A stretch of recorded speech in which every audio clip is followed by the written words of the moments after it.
Becoming a homeowner was a dream that I thought would never come to be. I have 5 kids and a husband, and we rented. We had about, I think, 12 different moves from one rental to the next.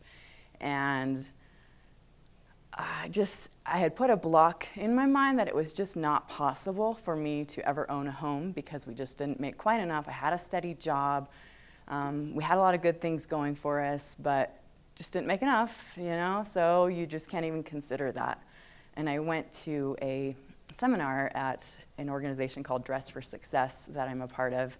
I used to be a client, now I'm a volunteer, which is a good example of how homeownership has helped stabilize my life and been able to change me so that I can give back. But a presentation was given about an organization called Proud Ground. It was a community land trust where you could potentially buy a home, and it had a different format.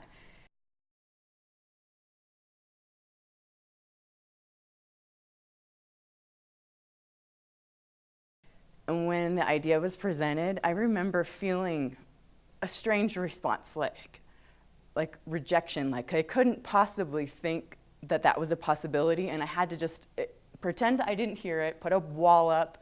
But as the good news kept flowing, I realized, wait, this might be just the right fit for your family. You're fairly stable in your employment. You have a family that would really yearn for stability. And I began the process, and a short 8 months later, we got the keys to our home and started planting a garden, and kids all started school, and life's just a lot easier.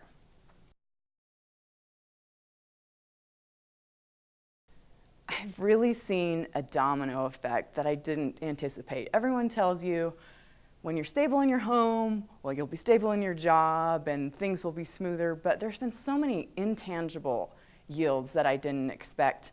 I've been in the home 2 years, and I went through a great trajectory with my employment. I stepped into a management position, learned a lot, great experiences. It was a very stressful time of my life.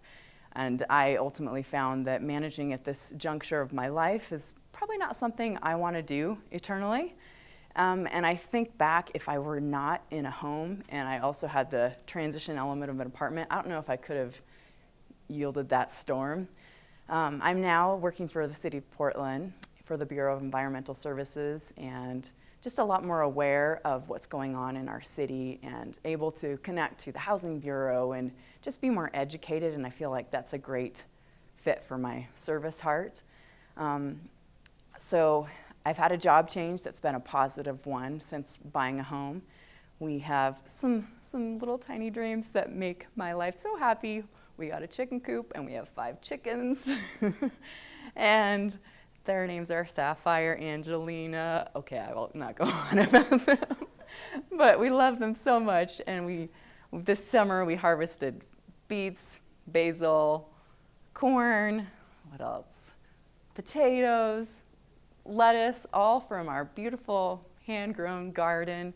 We invite friends over for barbecues in our backyard that we're slowly working to improve. And it feels so wonderful to go home at the end of the day, lock your door at night, and to feel safe, to feel secure, and to know that there's a bright tomorrow. We're starting to think about other dreams. I'm the primary breadwinner in my family right now, and my husband's starting to think about how he can shift gears a little bit. He takes care of the kids in the daytime, but he has aspirations of being a music recording studio artist, and we have taken efforts to rebuild our garage into a soundproof space. So it's like, oh my goodness, a whole new chapter of, because I have a home, so many more opportunities are happening. I just joined a committee in my neighborhood association where we are advocating for a library in our neighborhood. The end result could be we get a library where the whole community will benefit, or it might just be that a few neighbors got to know each other a little bit better. And either way, we're winning already. The dreams continue. I can't wait to see what tomorrow brings.